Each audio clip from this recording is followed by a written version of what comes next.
ಕೌಟಿಲ್ಯನ ಅರ್ಥಶಾಸ್ತ್ರದ ನಾಡಿನಲ್ಲಿ ಹಣಕಾಸು ಜ್ಞಾನ ಬಹಳ ಅಮೂಲ್ಯ. ಕ್ರಿಸ್ತಪೂರ್ವ 300ರ ಪ್ರಾಚೀನ ಕಾಲದಲ್ಲೇ ಕೌಟಿಲ್ಯ ತನ್ನ ಅರ್ಥಶಾಸ್ತ್ರವನ್ನು ಬರೆದ ಅದ್ಭುತ ದೇಶ ಇದು. ಪಾಶ್ಚಾತ್ಯ ನಾಗರಿಕಗಳು ಕಣ್ತೆರೆಯುವುದಕ್ಕೆ ಮೊದಲೇ ಭಾರತದಲ್ಲಿ ಅರ್ಥಶಾಸ್ತ್ರದ ಗ್ರಂಥವನ್ನೇ ರಚಿಸಲಾಗಿತ್ತು. ಅರ್ಥ ಎಂದರೆ ಹಣ, ಶಾಸ್ತ್ರ. ಇದು ವಿಜ್ಞಾನವನ್ನು ಕೂಡ ಬಿಂಬಿಸುತ್ತೆ.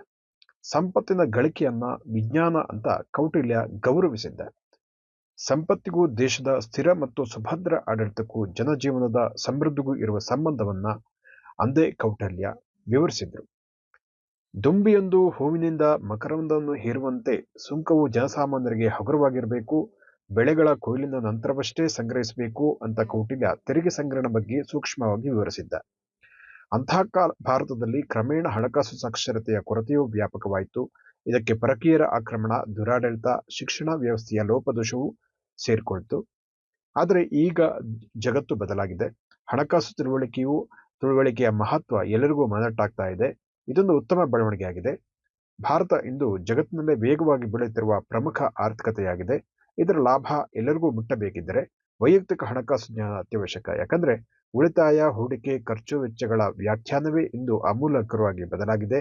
ಅದರ ಅರಿವು ಇರದಿದ್ದರೆ ಮುಂದಿನ ಬದುಕಿನುದ್ದಕ್ಕೂ ಅಪರಿಮಿತವಾದ ನಷ್ಟ ಕಟ್ಟಿಟ್ಟ ಬುತ್ತಿ. ಆದ್ದರಿಂದ ಅರ್ಥಶಾಸ್ತ್ರದ ಜಾಗೃತಿ ಇಂದಿನ ತುರ್ತು ಅಗತ್ಯ ಆಗಿದೆ. Save for A rainy day ಎಂಬ ನಾಣ್ಣುಡಿ ಇದೆ. ಇದರ ಅರ್ಥ ಭವಿಷ್ಯದ ದಿನಗಳ ಅಗತ್ಯಗಳಿಗೋಸ್ಕರ ಹಣವನ್ನು ಉಳಿತಾಯ ಮಾಡು ಎಂದರ್ಥ.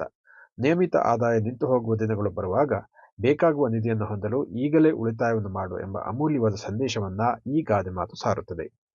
ಬ್ರಿಟನ್ನಲ್ಲಿ 16ನೇ ಶತಮಾನದಲ್ಲಿ ಈ ಗಾದೆ ಮಾತು ಪ್ರಚಲಿತವಾಯಿತು.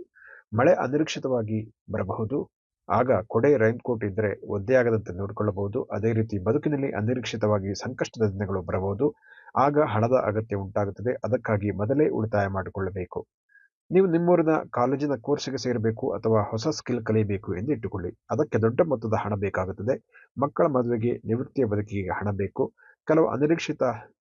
ಕೆಲವು ನಿರೀಕ್ಷಿತ ವೆಚ್ಚಗಳು ಇದ್ದೇ ಇರುತ್ತೆ. ಆಗ ಅಗತ್ಯವಿರುವ ಹಣದ ಪ್ರಮಾಣ ಭಿನ್ನವಾಗಿರುತ್ತದೆ. ಈ ಎಲ್ಲ ಎಮರ್ಜೆನ್ಸಿಗಳಿಗೆ ಹಣದ ಉಳಿತಾಯ ಮಾಡಿ ಇಟ್ಟುಕೊಳ್ಳುವುದೇ ಉತ್ತಮ ಮಾರ್ಗ. ಮೋಡವನ್ನು, ಮಳೆಗಾಲದ ದಿನಗಳನ್ನು ಸಾಮಾನ್ಯವಾಗಿ ಕಷ್ಟದ ದಿನಗಳಿಗೆ ಸಂಕೇತವಾಗಿ ಬಳಸುವುದು ಉಂಟು. ಇದು ಒಂದು ವಿಧದಲ್ಲಿ ನಿಜವಾದ ಅಗತ್ಯದ ಬಾಬ್ತನ್ನು ಬಿಂಬಿಸುತ್ತೆ. ಹೀಗಾಗಿ ಹೆಚ್ಚು ತೂಕದ ಮಾತು ಎನ್ನಬಹುದು. A penny saved is a penny earned ಎಂಬ ಮಾತಿದೆ. ಅಂದ್ರೆ ನೀವು ಉಳಿತಾಯ ಮಾಡುವ 1 ಪೈಸೆಯು 1 ಪೈಸೆ ಸಂಪಾದಿಸಕ್ಕೆ ಸಮಾನ. ಈಗ 1 ಪೈಸೆ 1 ರೂಪಾಯಿಗೆ ಮೌಲ್ಯ ಇಲ್ಲವೇ ಇಲ್ಲ ಎನ್ನುವಷ್ಟು ಸವಕಳಿ ಆಗಿರುವುದರಿಂದ ಉಳಿತಾಯ ಮಾಡುವ ಪ್ರತಿ 1 ಲಕ್ಷ ರೂಪಾಯಿಯು ಮತ್ತೊಂದು ಲಕ್ಷ ಗಳಿಸಿದ್ದಕ್ಕೆ ಸಮ ಅಂತ ಬದಲಾಯಿಸಿಕೊಳ್ಳಬಹುದು.